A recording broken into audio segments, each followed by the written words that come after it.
السلام علیکم ورحمۃ اللہ وبرکاتہ۔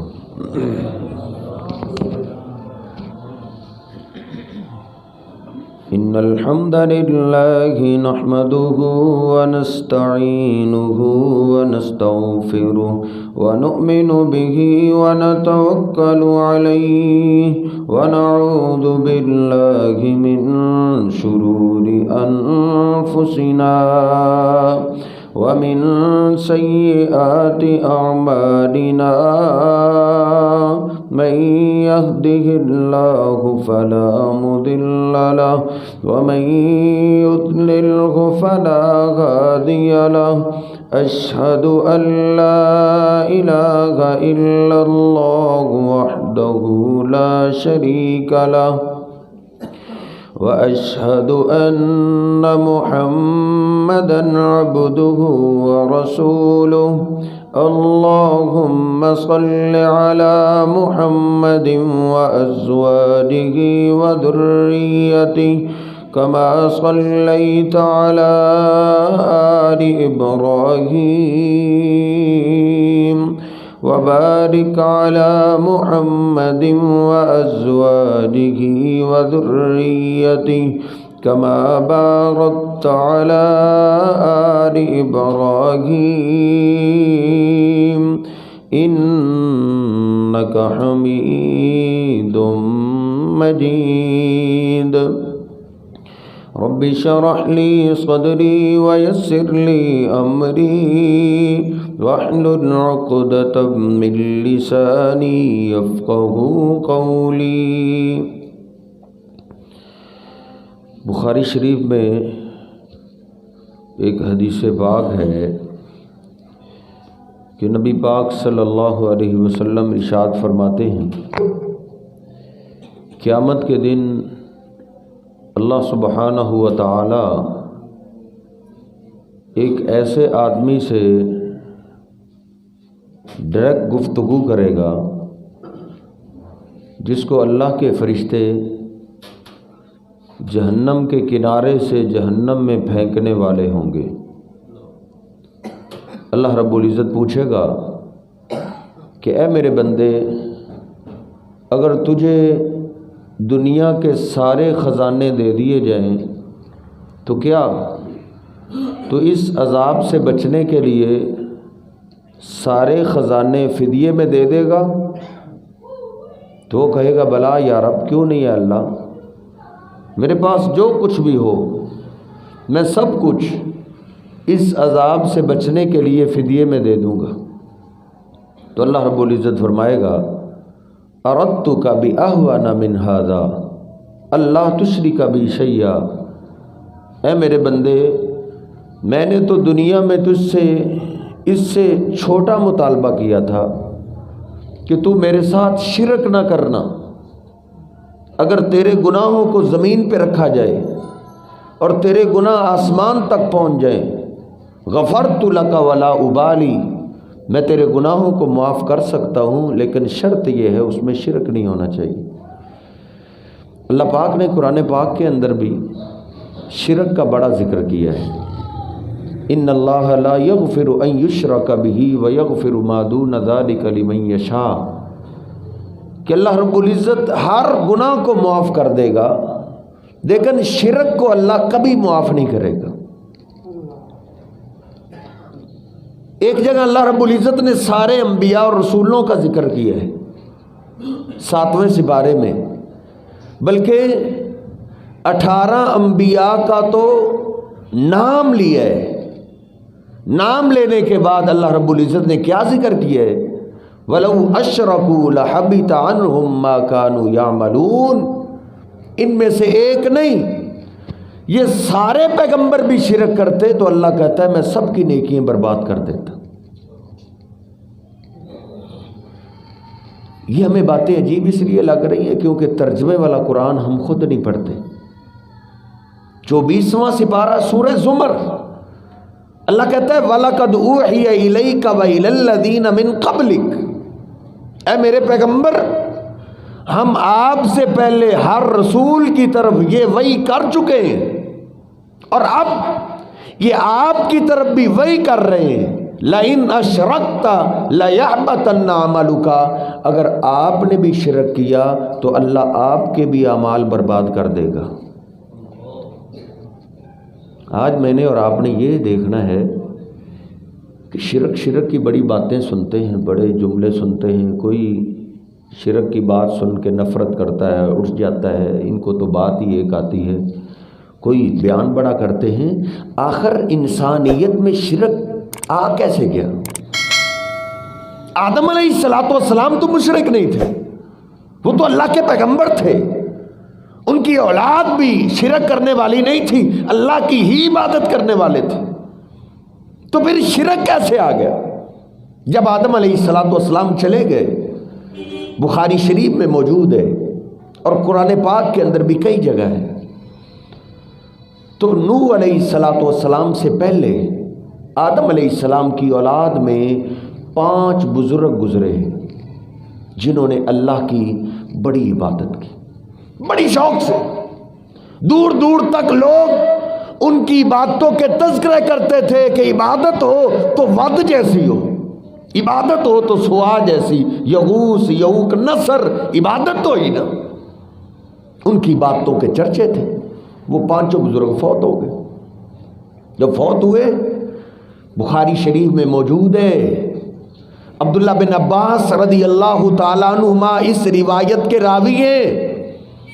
کہتے ہیں ان کے عبادت خانے میں ابلیس شیطان آ گیا انسانی شکل میں، بزرگ بن کے آ کے اس نے کہا یہ جو تم عبادتیں کر رہے ہو یہ کوئی عبادت ہے؟ عبادت تو وہ تھی جو تمہارے 5 بزرگ کر گئے، ود سوا یغوث یعوق نصر. اس جیسا تم میں شوق نہیں، دل لگی نہیں، اخلاص نہیں، یہ بھی کوئی تمہاری بات ہے. میں تمہیں ایک مشورہ دیتا ہوں، اگر تم چاہتے ہو نا کہ ہم انہی کی طرح شوق سے عبادت کرنے والے بن جائیں تو تم ایک کام کرو. کیا کام کریں؟ شیطان کہتا ہے، ابلیس کہتا ہے تم ان 5 کی تصویریں اپنی عبادت گاہوں میں سجا کے رکھ لو. جب تم مسجد میں آیا کرو گے ان 5 پہ تمہاری نگاہ پڑے گی، تمہیں ان کی عبادتیں یاد آئیں گی تو ایٹومیٹک تمہارے دل میں شوق پیدا ہو جائے گا. یہ تو آسان طریقہ ہے. انہوں نے کہا بات تو بالکل ٹھیک کہی ہے کہ دنیا داری کے کاروبار میں کرتے ہیں، بزنس کرتے ہیں، دنیا میں الجھ جاتے ہیں، بھول جاتے ہیں. تو جب مسجد میں آئیں گے ان 5 کی تصویریں دیکھ کے یاد آ جائے گا تو شوق تو ایٹومیٹک آ جائے گا. انہوں نے 5 کی تصویریں اپنی مسجدوں میں، عبادت گاہوں میں سائڈ پہ لگا دی. جب وہ نسل چلی گئی، لوگوں کو یہ بات بھول گئی، بس 5 تصویریں لگی ہوئی تھی. پھر ابلیس شیطان بزرگ بن کے پھر عبادت گاہوں میں آیا اور آتے ہی اس نے شور برپا کر دیا کہ تم یہ کیا کر رہے ہو؟ تم نے اپنے بزرگوں کو سائڈ پہ رکھا ہے اور تم ڈائریکٹ اللہ کی عبادت کر رہے ہو. تم کہاں اور اللہ کہاں؟ اور ادھر تو کسی وڈیرے کو ملنا پڑے تو 36 آدمیوں کو مل کر اس کا ٹائم ملتا ہے، اور اللہ بادشاہوں کا شہنشاہ جو پوری کائنات کا نظام چلانے والا ہے، سب سے بڑی ذات ہے، ان سے تمہاری ڈائریکٹ ملاقات ہو جائے گی اور ڈائریکٹ تمہاری عبادت ادھر نہیں پہنچے گی. پھر کیا کرے؟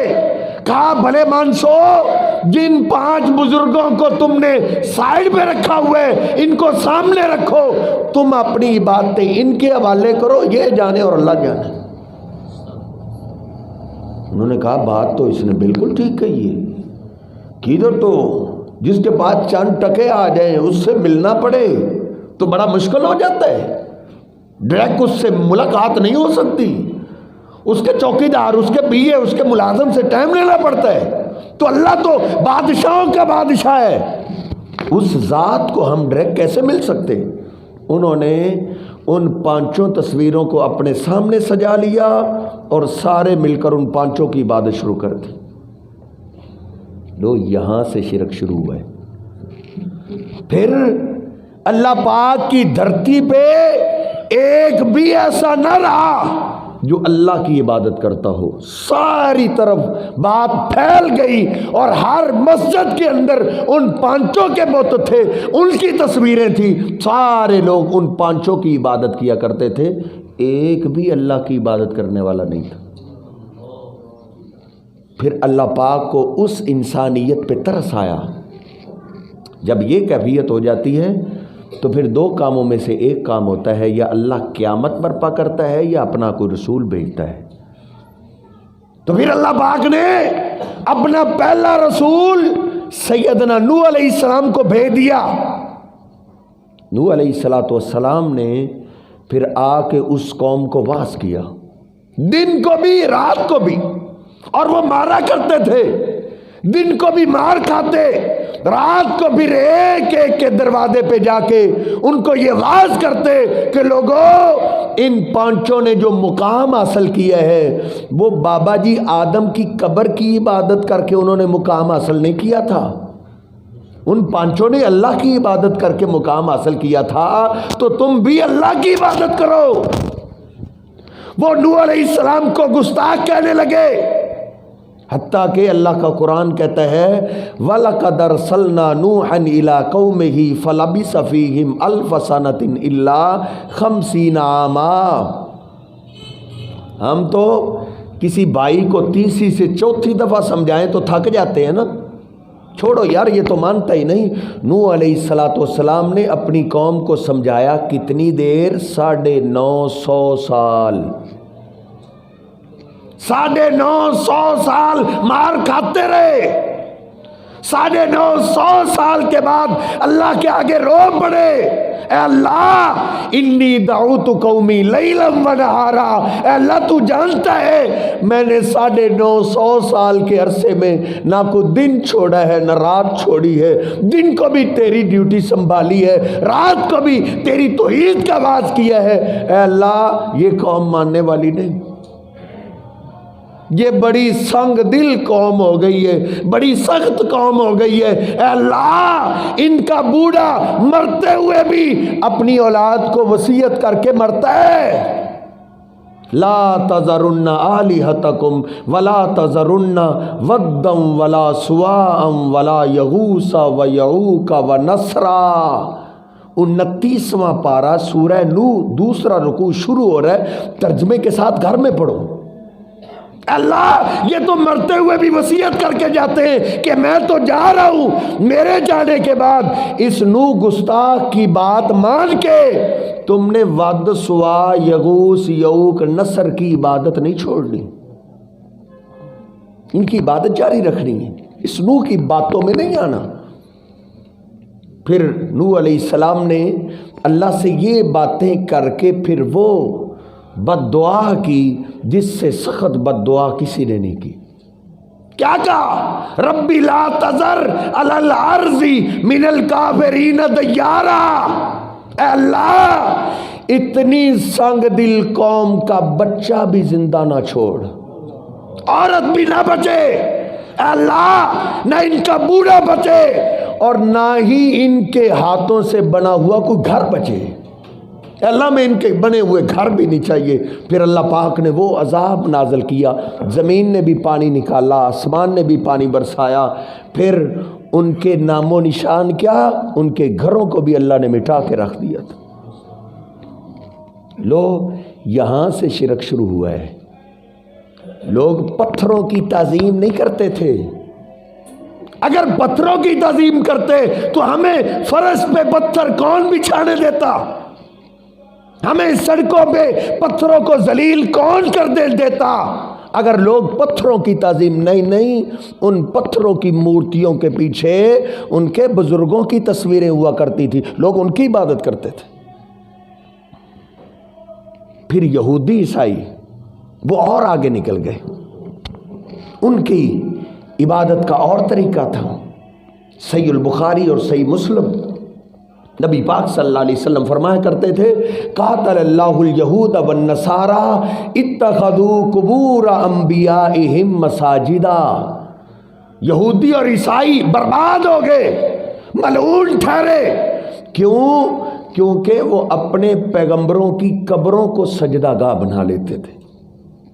ارے نوجوان، مجھے افسوس ہوتا ہے، تجھے انٹرنیٹ سے ہر چیز مل جاتی ہے، تجھے تیرے محبوب پیغمبر کی حدیث نہیں ملتی؟ ایک لفظ دے عربی کا یا اردو کا، اب تو میرے اور آپ کے محبوب پیغمبر کی ہر حدیث ترجمے کے ساتھ آ چکی ہے، آپ کے سامنے آ جائے گی۔ آج تو اپنا مذہب مولویوں پہ نہ چھوڑو۔ نبی پاک صلی اللہ علیہ وسلم فرماتے ہیں یہودی عیسائی برباد ہوئے کیونکہ وہ اپنے انبیاء اور نیک لوگوں کی قبروں کو ہی سجدہ گاہ بنا لیتے تھے، اللہ کی عبادت چھوڑ کے اپنے انبیاء کی قبروں کی عبادت شروع کر دیتے تھے۔ یہی وجہ ہے نبی پاک صلی اللہ علیہ وسلم جب مکہ میں تھے، مکہ میں تو بتوں کے پجاری تھے نا، تو جب آپ مدینہ پاک تشریف لائے تو مدینہ پاک کے اندر زیادہ یہودی اور عیسائی رہتے تھے، اور یہودی اور عیسائی کیا شرک کرتے تھے؟ وہ انبیاء اور نیک لوگوں کی قبروں کی عبادت کرتے تھے۔ نبی پاک صلی اللہ علیہ وسلم نے مدینہ پاک آتے ہی سب سے پہلا قانون کیا بنایا ہے؟ آپ نے فرمایا نہیں، کوئی بھی میرا ماننے والا، ہمارے دین کو قبول کرنے والا، وہ قبرستان نہیں جائے گا۔ سب سے پہلا مدینہ کا قانون یہ ہے کہ قبرستان جانے پہ ہی پابندی تھی، اجازت بعد میں ملی، پہلے آپ نے آتے ہی پابندی لگا دی کہ بس جاؤ اپنی میت کو دفن کر کے آ جاؤ، پھر دوبارہ قبرستان کوئی نہ جائے۔ قبرستان جانے پہ پابندی کیوں لگی تھی؟ کیونکہ مدینہ کے آس پاس زیادہ یہودی اور عیسائی رہتے تھے، اور یہودی اور عیسائی شرک کیا کرتے تھے؟ وہ انبیاء کی قبروں کی عبادت کرتے تھے۔ آپ نے قبرستان سے روک دیا کہ کوئی جائے ہی نہ۔ سب سے پہلے اللہ نے تربیت کی ہے، اللہ نے قرآن پاک کے اندر تربیت کی، قبرستان جانے پہ پابندی ہے۔ اللہ کہتا ہے ان الذین تدعون من دون اللہ عباد امثالکم، اے لوگو اللہ کے سوا جن کو تم غیبی مدد کے لیے آواز دیتے ہو، عباد امثالکم، یہ تمہاری طرح کے بندے تھے۔ جب تمہیں غیب، ایک تو ہے نا کسی کو بندہ کہتے مجھے پانی پکڑاؤ، مجھے کھانا پکڑاؤ، یہ تو بندے کے بس کی بات ہے، اتنے پیسے ادھارے دے دو، فلاں کام میرا کر دو، یہ تو بندے، کبھی بندے کو غیبی مدد کی ضرورت پیش آتی ہے۔ اللہ کہتا ہے اللہ کو چھوڑ کے غیبی مدد کے لیے تم جن کو آواز دیتے ہو یہ تمہاری طرح کے بندے، ان پہ بھی مشکل وقت آتا تھا، وہ بھی مصیبت میں پھنستے تھے تو وہ اللہ کو آواز دیتے تھے۔ قبرستان جانے پہ پابندی ہے، پہلے تربیت ہو رہی ہے۔ اللہ کہتا ہے 22واں پارہ سورہ فاطر، اللہ کہتا ہے والذین تدعون من دونہ ما یملکون من قطمیر، جن کو تم اللہ کے سوا غیبی مدد کے لیے آواز دیتے ہو، یہ تو کھجور کی جو گٹھلی ہے، گٹھلی کے اوپر ایک پتلا سا چھلکا ہوتا ہے، اللہ کہتا ہے یہ تو اس چھلکے کے بھی مالک نہیں ہیں، آپ اس سے کیا مانگ رہے ہیں؟ اللہ کہتا ہے یہ جس کو تم اللہ کے سوا پکار رہے ہو، کھجور کی گٹھلی کے اوپر ایک چھلکا، سبحان اللہ، اللہ پاک نے کس انداز سے عقیدہ توحید سکھایا ہے۔ کھجور ایک قبر ہے، اور قبر کے اندر میت وہ گٹھلی ہے، اور گٹھلی کا چھلکا وہ میت کا کفن ہے۔ اللہ کہتا ہے جب اس کے جسم میں روح تھی، اس کے نام بڑے پلاٹ تھے، بڑی پراپرٹیاں تھی، بڑا مالک تھا، جب اس کے جسم سے روح نکل گئی، اللہ کہتا ہے اب یہ اپنے کپڑوں کا بھی مالک نہیں رہا، اپنے کپڑوں کا جو مالک نہیں، آپ اس سے کیا مانگ رہے ہیں؟ اس سے آسان کون سا طریقہ ہو جس طریقے سے اللہ مجھے اور آپ کو عقیدہ توحید سمجھائے؟ یار ادھر بڑے سے بڑا بزرگ ہو نا، بڑے سے بڑا ولی ہو، اللہ کا دوست ہو، ادھر ہماری مسجد میں یا باہر آپ کہیں اس کے کپڑے اتارنا چاہیں تو وہ آپ کو کپڑے اتارنے دے گا؟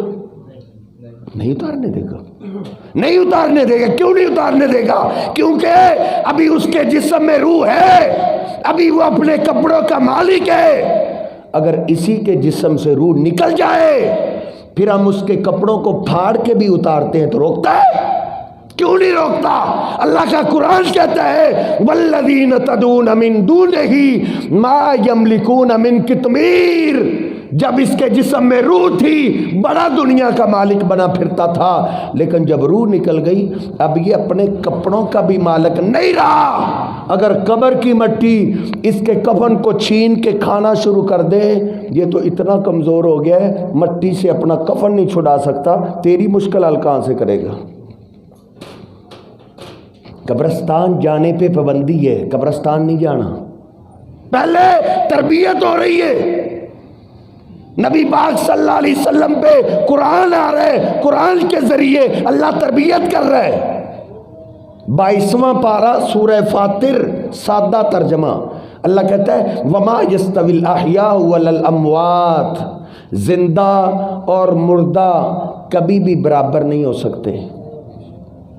وما یستوی الاحیاء والاموات، جس کے جسم میں روح ہے اور جس کے جسم میں روح نہیں، یہ دونوں برابر نہیں ہو سکتے۔ ان اللہ یسمع من یشاء، بے شک اللہ جس کو مرضی سنا سکتا ہے۔ اللہ تو دیوار کو بھی سنا سکتا ہے، اللہ تو ستون کو بھی سنا سکتا ہے، اللہ تو جانوروں اور پرندوں کو بھی سنا سکتا ہے، اللہ جس کو مرضی سنا سکتا ہے۔ جس مرضی مفتی کا، جس مرضی عالم کا ترجمہ قرآن پڑھ لے، اس آیت کا ترجمہ وہ کیا کرے گا؟ اللہ جس کو مرضی سنائے۔ وما انت بمسمع من فی القبور، او میرے پیغمبر قبر والے کو تو آپ بھی نہیں سنا سکتے۔ قبرستان جانے پہ پابندی ہے، پہلے تربیت ہو رہی ہے۔ نبی پاک صلی اللہ علیہ وسلم صحابہ کے ساتھ سفر پہ جا رہے ہیں، رات کا کافی حصہ گزر گیا، صحابہ نے نیند کی شکایت کی، نبی پاک صلی اللہ علیہ وسلم نے فرمایا رات کا کافی حصہ گزر گیا، فجر کا وقت قریب ہی ہے، کہیں رہ ہی نہ جائے۔ سیدنا بلال قریب آئے، عرض کرتے اللہ کے حبیب غلام حاضر ہے، غلام آپ کو بیدار کر دے گا۔ نبی پاک صلی اللہ علیہ وسلم نے اسٹے کیا، سارے صحابہ کو روک دیا، آرام کرو۔ بلال نے ذمہ داری قبول کر لی ہے۔ صحیح البخاری سپریم کورٹ، نبی پاک صلی اللہ علیہ وسلم سو گئے، صحابہ بھی سو گئے، سیدنا بلال چل پھر کے نگرانی کر رہے ہیں۔ کہتے ہیں چل پھر کے نگرانی ہو جاتی، بیٹھ کے بھی ہو جاتی، بیٹھ گئے اور جہاں سے فجر پھوٹتی ہے ادھر ٹک ٹکی لگا کے بیٹھ گئے۔ پیچھے سواری تھی، سواری کو ٹیک لگی، سیدنا بلال بھی سو گئے۔ بڑی موت نہیں آئی۔ میں سب کا سانجا مولوی ہوں، اس لیے میرے سامنے جو بھی بیٹھتے ہیں وہ اپنے ذہن کو فریش کر کے بیٹھتے ہیں، فرقہ وارانہ بات کرنے کا میں عادی بھی نہیں ہوں۔ اب یہ کائنات کے سب سے اعلیٰ لوگ ہیں اور سوئے۔ میرے اور آپ کے محبوب پیغمبر نے نیند کو بھی موت کہا ہے۔ آپ نے ہمیں سونے کی دعا کیا سکھائی ہے؟ اللہم بسمک اموت واحیا۔ نیند کو آپ موت کہتے تھے، بیدار ہونے کی بھی دعا میں موت کا ذکر ہے۔ الحمدللہ الذی احیانا بعد ما اماتنا۔ آپ نیند کو موت کہتے تھے، یہ چھوٹی موت ہے۔ ارے کائنات کے سب سے اعلیٰ لوگوں کو چھوٹی موت آ جائے تو ان کو پتہ نہیں چلتا دنیا میں کیا ہو رہا ہے، بڑی موت سے کیسے پتہ چل جاتا ہے؟ سوئے ہوئے بلال بھی، فجر کی نماز کا ٹائم گزر رہا ہے، کوئی بھی نہیں بیدار ہوا۔ میں قربان جاؤں اپنے رب کی تقدیروں پہ، اگر اللہ چاہتا تو جبریل امین کو بھیج سکتا تھا کہ میرے پیغمبر کو بیدار کر دو۔ نہیں، اللہ کو تو پتا تھا نا ساری صدیوں کا، بعد میں آنے والے لوگ مرے ہوئے کو یہ کرنے والا سمجھیں گے۔ میں ساری صدیوں کے لوگوں کو بتانا چاہتا ہوں کہ اس امت میں ان سے اعلیٰ کوئی بھی نہیں، یہ سو جائے تو ان کو پتہ نہیں چلتا دنیا میں کیا ہو رہا ہے۔ سیدنا بلال کے ساتھ میں تول نہ دوں پوری کائنات کو؟ بلال کون؟ بلال نبی علیہ السلام جس کا تذکرہ کر رہے تھے، میرے بلال کو لاؤ۔ صحابہ حیران ہیں، آج بلال کا بڑا تذکرہ ہو رہا ہے۔ سیدنا بلال آئے، کہا کیا بات ہے؟ کہا بلال بما سبقتنی فی الجنہ انی سمیت دفن علیک فی الجنہ، او بلال مجھے بھی بتا دو تم کام کیا کرتے ہو؟ یار تم چلتے زمین پہ ہو، تیرے قدموں کی آواز میں نے جنت میں سنی ہے۔ ان سے اللہ کون ہے؟ اور ایک دفعہ نبی علیہ السلام آپ دیدہ ہو گئے، آپ کی آنکھوں میں آنسو آ گئے، آپ نے فرمایا بلال مجھے اللہ نے جنت کی سیر دنیا میں کئی دفعہ کرائی ہے، لیکن میں جب بھی جنت میں گیا ہوں تیرے قدموں کی آواز میرے آگے ہی آتی تھی۔ ادھر پھر شارحین نے بات لکھی ہے تڑپا دینے والی، کہا لوگوں اللہ مال کو نہیں دیکھتا، اللہ دولت کو نہیں دیکھتا، اللہ تو اپنے محبوب پیغمبر کی غلامی کو دیکھتا ہے۔ نبی علیہ السلام قیامت کے دن جب جنت میں جائیں گے تو آپ کے آگے آگے آپ کی سواری کی مہار کو پکڑے ہوئے آپ کے غلام بلال ہوں گے، بلال میرے پیغمبر سے بھی پہلے جنت میں جائیں گے۔ ان سے اللہ کائنات میں کون ہے؟ وہ بھی سو گئے، ان کو نہیں پتا چلا فجر کی نماز گزر رہی ہے۔ سب سے پہلے میرے اور آپ کے محبوب پیغمبر بیدار ہوئے، اور آپ کو بیدار کس نے کیا؟ قد ایقظہ حاجب الشمس، آپ کے چہرے پر انوار پہ سورج کی کرنیں پڑی تو سورج کی کرنوں نے آپ کو بیدار کر دیا۔ آپ جانتے ہیں کبھی بندہ باہر چھت پہ سویا ہوا ہو تو سورج کی گرمی کی وجہ سے بندہ گھبرا کے اٹھ جاتا ہے۔ نبی پاک صلی اللہ علیہ وسلم بھی بیدار ہو گئے، اٹھتے ہی پریشان ہو گئے۔ آپ نے پوچھا این بلال، بلال کدھر ہے؟ اینما قلت یا بلال، بلال تیری باتیں کدھر گئی؟ تو کہتا تھا ہم بیدار کر دیں گے۔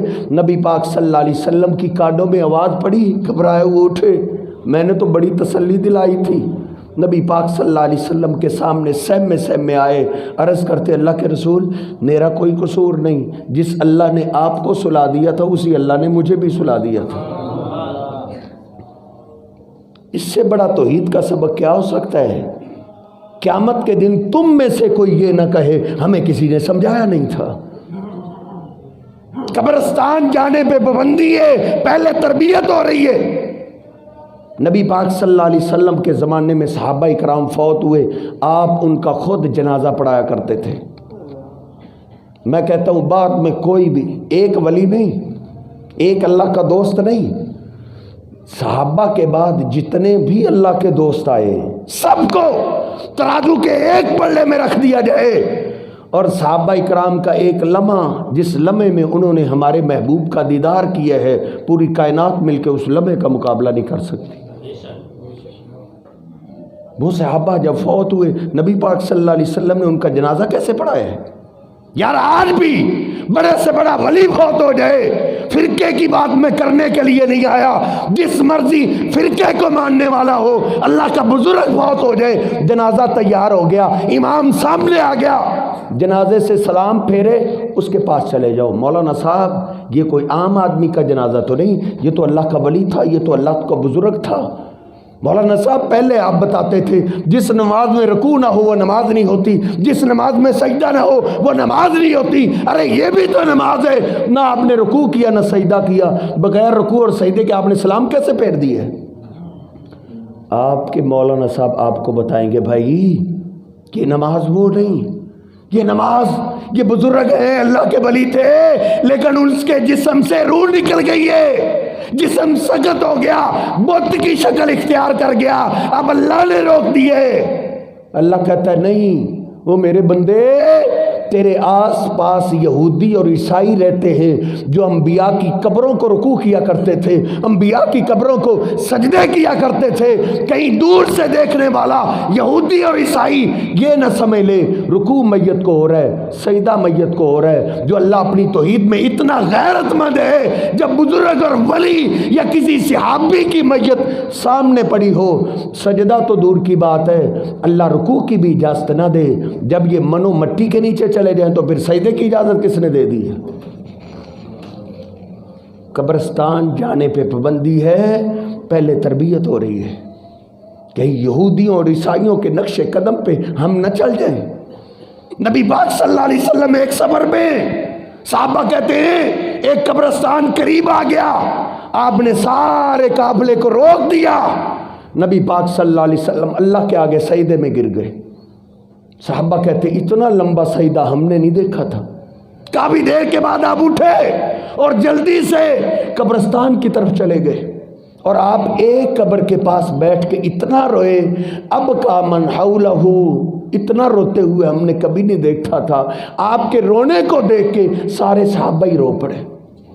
نبی پاک صلی اللہ علیہ وسلم روتے رہے، حتیٰ کہ کافی دیر کے بعد آپ اٹھے، پھر بھی آپ کے آنسو تھم نہیں رہے، اور آپ کی داڑھی مبارک آنسوں سے تار ہو رہی ہے۔ روتے روتے ہی آپ قبرستان سے نکل رہے ہیں، صحابہ بھی رو رہے ہیں۔ ایک صحابی نے جرأت کر کے پوچھ لیا، اے اللہ کے رسول، یہ کون سا خوش نصیب تھا جس کی قبر کے پاس بیٹھ کے آپ اتنا روئے؟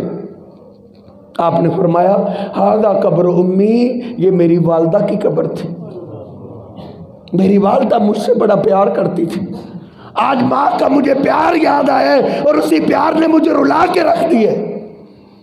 ماں باپ کی قبروں کی زیارت کے لیے جایا کرو، یہ نبی پاک صلی اللہ علیہ وسلم کی نادر سنت ہے۔ کہا مجھے ماں کا پیار یاد آ گیا تھا، میرے رب نے مجھے قبرستان جانے سے روک دیا تھا کہ قبرستان کوئی نہ جائے۔ پہلے سجدے میں گر کے میں نے اپنے رب سے اجازت مانگی ہے، اے اللہ تربیت ہو چکی ہے، اب یہودیوں عیسائیوں کی طرح یہ میرے صحابہ کسی قبر کی پوجا نہیں کر سکتے تجھے چھوڑ کے۔ اے اللہ میں اپنی ماں کی قبر کے پاس سے گزر رہا ہوں، اے اللہ مجھے اجازت دے دے میں اپنی ماں کی قبر کی زیارت ہی کر لوں۔ میں نے اللہ سے اجازت مانگی ہے، میرے رب نے مجھے اجازت دی ہے، تو یہ میری ماں کی قبر تھی جس کی محبت نے مجھے رلا کے رکھ دی۔ نبی پاک صلی اللہ علیہ وسلم پھر جب مدینہ پاک واپس آئے، مسلم شریف میں آپ نے عظیم خطبہ ارشاد فرمایا۔ آپ نے کیا فرمایا؟ او میرے صحابہ، انی نہیتکم عن زیارت القبور، میں نے تمہیں قبروں کی زیارت سے روک دیا تھا کہ کوئی بھی قبرستان جائے ہی نہ، فزوروہا، اب میں نے اللہ سے اجازت لے لی ہے، اب تم قبروں کی زیارت کے لیے جایا کرو، فإنہا تذکر الآخرہ، کیونکہ قبروں کی زیارت سے بندے کو موت یاد آتی ہے۔ پتھر سے پتھر دل انسان بھی پگھل جاتا ہے کہ یہ جو مٹی کی ڈھیری بنے ہوئے یہ ادھر پیدا نہیں ہوئے تھے، ان میں سے بڑے بڑے کروڑ پتی بھی تھے، بڑے بڑی جائیدادوں کے مالک بھی تھے، جن کو شیطان دھوکہ دیتا تھا، اور تو بڑا مالدار ہے، یحسب ان مالہ اخلدا، تیرا مال تجھے موت سے بچا لے گا، تو امریکہ سے علاج کرائے گا، تو چائنا سے علاج کروائے گا، تو انڈیا سے علاج کروائے گا، پھر بھی ان کا مال ان کو موت سے نہ بچا سکا، وہ ادھر آ گئے۔ ایک دن ایسا ضرور آئے گا تیرا بھی جنازہ گھر سے اٹھے گا اور تیری بھی مٹی کی ڈھیری بننے والی ہے۔ آپ نے فرمایا قبرستان جایا کرو، قبرستان جانے سے بندے کو اس طرح آخرت یاد آتی ہے۔ ایسے قبروں کی زیارت کی اجازت ملی ہے۔ پھر بھی دیکھیے نبی پاک صلی اللہ علیہ وسلم جب مکہ فتح ہو گیا، مکہ فتح ہوا، آپ نے بت گرا دیے، مسلم شریف کھولیے، سپریم کورٹ، ایک ایک حوالے کا ذمہ دار ہوں۔ میں کوئی لندن سے نہیں آیا، آپ کے قریب وساوے والا ہے ادھر سے آیا ہوں، ایک ایک حوالے کا ذمہ دار ہوں۔ نبی پاک صلی اللہ علیہ وسلم نے جناب علی پاک کو بتوں کو گرانے کے بعد کیا فرمایا؟ اے علی، لا رأیتا صورتا الا تمستہ ولا قبرا مشرفا الا سویتہ۔ اے علی جاؤ، جہاں جہاں اسلام کی باؤنڈری ہے، جہاں جہاں اسلام کی حکومت آ گئی ہے، جاؤ، کوئی تجھے تصویر نظر آئے اس کو مٹا دینا، ولا قبرا مشرفا الا سویتہ، جو قبر تجھے اونچی نظر آئے اس کو زمین کے برابر کر دینا۔ یہ مسلم شریف کی صحیح روایت ہے، سپریم کورٹ کی روایت ہے۔ دو ہی کتابیں ہیں جس پہ امت کا اتفاق ہے، وہ بخاری اور مسلم ہے۔ یہ مسلم شریف کی حدیث نقل کر رہا ہوں۔ آپ نے علی پاک کی ڈیوٹی لگائی، جن کا نام لے کے لوگ شرک کی دعوت دیتے ہیں، وہ شرک کرانے کے لیے تو نہیں، لوگوں کو اللہ کی عبادت پہ لگانے کے لیے آئے تھے۔ علی پاک رضی اللہ تعالیٰ عنہ جو بھی قبر دیکھتے تھے اونچی، اس کو گرا دیتے تھے، زمین کے برابر کر دیتے تھے۔ آگے بڑھیے، صحیح البخاری کھولیے، نبی پاک صلی اللہ علیہ وسلم گھر کے اندر بیمار ہیں، ابوبکر صدیق امام ہیں،